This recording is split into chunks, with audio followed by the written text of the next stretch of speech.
In 1974, on Powder Puff Mountain in Red River, New Mexico, I fell in love with snow skiing when I took a lesson from an up-and-coming ski instructor named Wally Dobbs. If you knew him back then, you probably still called him Walter, but we are the two girls with the honor and privilege of being able to call him Daddy. This old town too long, summer's almost gone, yeah, winter's coming on. I laid around and played around this old The town. enthusiasm he has for the skiing industry is it's just fantastic. He's always had it. It's in his heart and soul, and it just shows whenever he talks to people. It's fantastic. Wally's style of teaching skiing wasn't necessarily conventional. For example, one year he had everybody doing what he called Madonna turns. What the hell was that, Wally? We never could figure it out. He would go out and he looked like he was kind of dancing and turning. Not only could we not figure it out, PSIA would look at this and everyone would just kind of nod their head in agreement and then go on and do what we normally did. But Wally was always coming up with something that was not conventional, a different way of doing it. He was constantly thinking outside the box, and he just made everybody have a great time while they were doing it. He's thinking of skiing, he's thinking of teaching skiing, how he can do it better, and he's always had fun. He makes everybody else have a great time. He's just such a great guy and has so much fun. And his theory is everybody should have fun every day. Get up, go to work, and how hard is work teaching skiing? Now come on, how hard is that?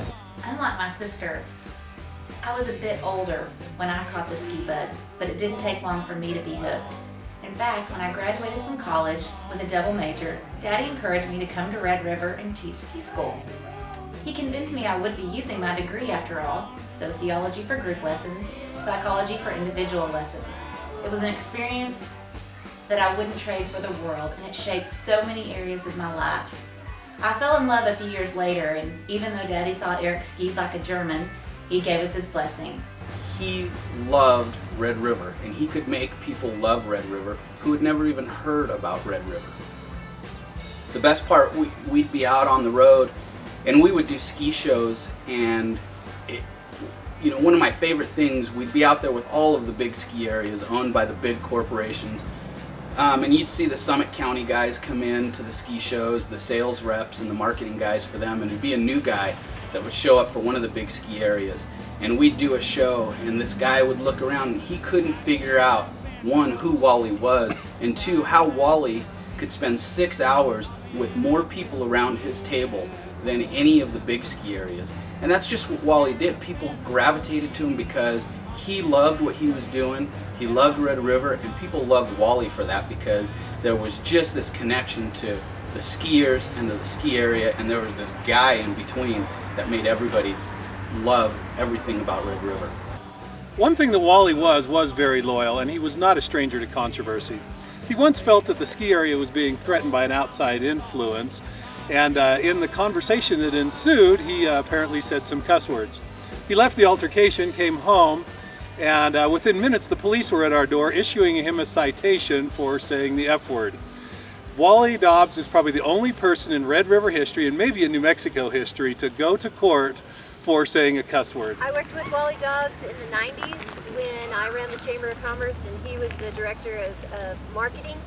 And basically he hit the road the minute the ski area stopped selling lift tickets, and he would be on the road for days on end, and it didn't matter where he was, he would promote Red River. If he was in a gas station, he would promote Red River. He would write the ski area's number on a cocktail napkin and say, "Come and see me next winter," and lo and behold, they would show up.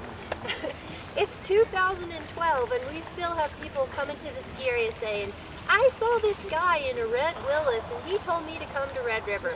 He was the ambassador of Red River for years and years and years, and he did it better than anyone else. His talk was magical. We would be at a ski show and you have people lined up talking about skiing and the love of skiing. And oh, by the way, New Mexico and Red River is the best place to ski. One year, Taos put together a vehicle for us that we took out, and we spent a lot of time driving around in this vehicle that said, "Honk if you ski Taos." We were in Dallas one time going through, and I don't even know what the highways are called, but Wally called it the Mixmaster. It's where all the freeways come together in Dallas. And it was rush hour traffic, and we're stop and go, and all of a sudden people in traffic start honking. And we can't figure out what's going on, and Wally looks around and he realizes they're honking at the car because it says honk if you ski Taos. Well, we're in stop traffic. Wally opens the door and he starts running around to all the cars on the freeway, handing out stickers, handing out lift tickets to people, asking people trivia questions.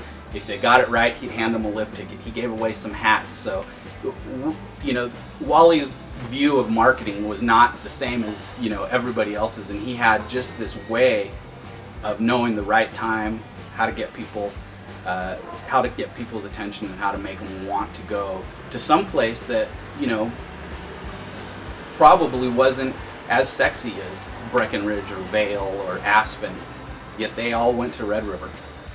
Doing ski shows with Wally Dobbs was probably the funnest thing you could ever do in the off season.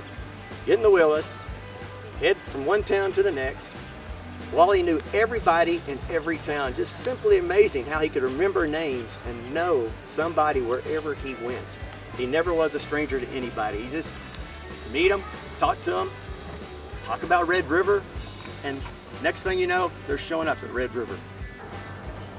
You know, Wally had a way of marketing and sales that was so different, and while the ski industry for so long, we were all the same, and we all worked inside of this box, and how we sold lift tickets and how we sold group travel.